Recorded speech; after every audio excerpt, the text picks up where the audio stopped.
Yo, what's good? NBA YouTube. It's your man 100 Grand. Ross with The Rock Never Stops. Tonight, I want to take a closer look at these Atlanta Hawks. You know, there's a saying that says, better late than never. And that might actually be the perfect title for this video for the Atlanta Hawks. Damn, have we not been waiting all season to see them put it together? And even though it might be hard to believe that they actually have, they just might have. I'm diving into this topic in this video tonight. If you like it, smash that subscribe, the like button, the bell for notifications, and holler at me in the Twitterverse. Rock Never Stops too.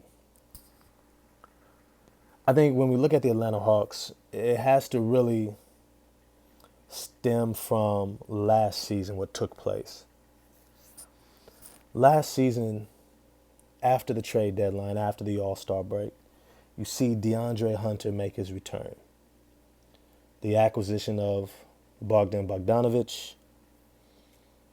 And the Atlanta Hawks go on this incredible run where they have one of the best records in the NBA to close out the season. And they go right into the playoffs and they just blast their way through. They sweep out the Knicks in 5. We'll still call it a sweep. But then they go in and they take care of Philly, which was not expected at all. And they do so without DeAndre Hunter, who only really played that first series, and then his knee started to act up again. But then after beating Philly, after Ben Simmons' meltdown, they go in and they almost do the same thing to the Milwaukee Bucks. And so after they lost in 6 to the Milwaukee Bucks in the Eastern Conference Finals, the Atlanta Hawks had to have been on somewhat of a high as a franchise. Trae Young was ahead of schedule. It wasn't just that he was playing great, but that he had led a team this far into the playoffs, which I don't think any of us saw him doing his first time going to the playoffs. And so, coming into this season, we said they're finally healthy. DeAndre Hunter's going to be here. We got Cam Reddish still coming back after he had a great closeout game 6. Kevin Huerter re-signed. John Collins played great for them. Clint Capella, amazing defender. I mean, we had all the reasons to be optimistic. And damn, did they let us down. I can't really put my finger on it. It might have been injuries. You know, COVID is still going on. But this team simply just underperformed according to most people's expectations and outlook for this team. And yet, they find themselves only one game beneath 500, 31-32, winning 2 games in a row, 6-4 in their last 10. And they're about 5 games out of the number 6 seed, with a Cleveland Cavaliers team that's sliding 4-6 in their last 10, lost 3 in a row. The teams above them, the Toronto Raptors, 4-6, lost 2 in a row out of the last 10, 4-6. And you begin to ask yourself, can this really be something? Can we really get behind this seemingly turning of a corner? DeAndre Hunter all of a sudden finding his shot, providing that added scoring. You got Bogdanovic, who had been kind of turning this corner and being more consistent on the offensive end. But it didn't necessarily equate to more victories. With John Collins out, you saw Danilo Gallinari inserted into the starting lineup, and it seemed to give them a bit of a boost. And so tonight, when John Collins returned, Nate McMillan wisely brings him off the bench. He's not wanting to mess with that continuity in that starting lineup. And I think he likes the added offensive firepower with DeAndre Hunter being a primary defender along with Clint Capella. I think they figured that they could get away with it. But when you look at this team, you have to ask yourself, can they really do this improbable? Can they go on another run? And so I want to take a look at, is this really a possibility? Now, I already mentioned the teams that are already somewhat sliding.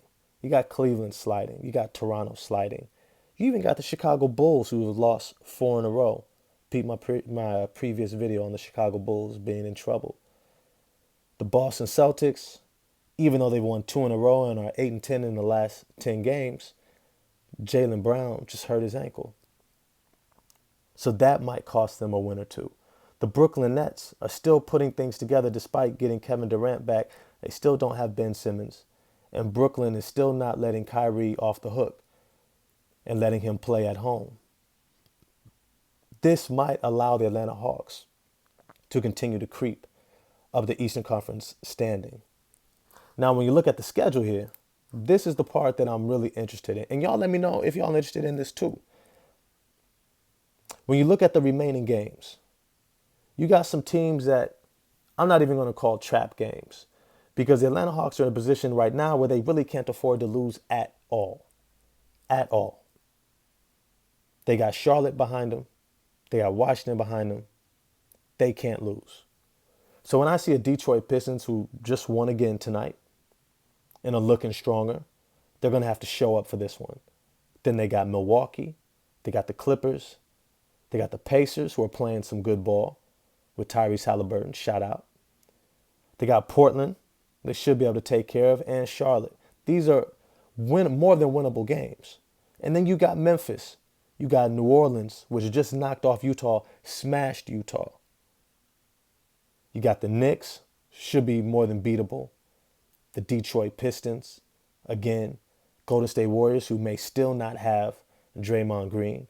The Pacers again, OKC, Cleveland, Brooklyn, Toronto, and then right back to Washington, Miami, and then finishing out in Houston. This is a favorable schedule for this team to get not just into the playoffs, but to increase their standing, to have an opportunity to really go on a run where they may or may not have to even be in the play-in tournament. But I'm curious, do y'all believe in this roster? Do you really think DeAndre Hunter is going to continue to play well? Can John Collins add this boost that they're needed, especially with Onyeka Okongwu and concussion protocols, who may not be back anytime soon? Can Danilo Gallinari continue his consistent shooting that opens up the court for Trae Young? And can Trae Young continue to play at this incredible level that gives him a shot to beat any team in any night? I think I'm optimistic, but I want to know what y'all think. Holler at me in the comment section and in the Twitterverse at Rock Never Stops 2. And I'm going to holler at y'all next time. Peace.